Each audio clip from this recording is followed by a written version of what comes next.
में सोलिड शरीरिया बड़ा हॉट लागता है।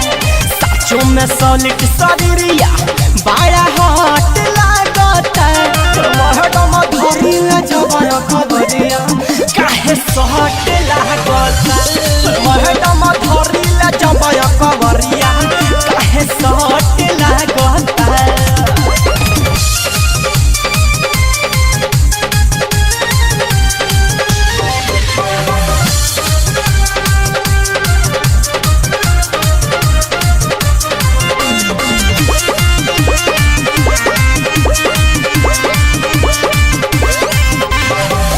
डर लागे हथवा हम लगाई कैसे। अखिया से अखिया हम मिलाई कैसे। डर लागे हथवा हम लगाई कैसे। अखिया से अखिया हम मिलाई कैसे। 32 के आइल उमिरिया टक लागता है। 32 के आइल उमिरिया टक लागता। महडम धरिला जबर खबरिया काहे सहट लागता।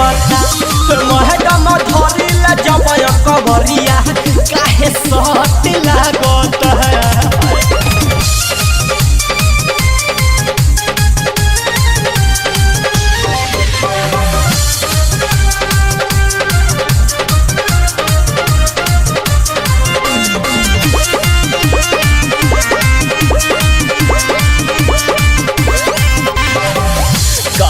कहीं पूछाऊ अब बुझायात नइखे।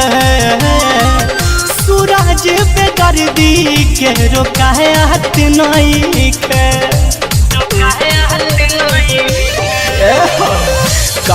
कहीं पूछाऊ अब बुझायात नइखे।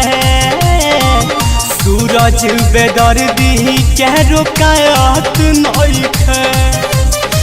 रवि राजी सोनू ऐसा पट लागता है।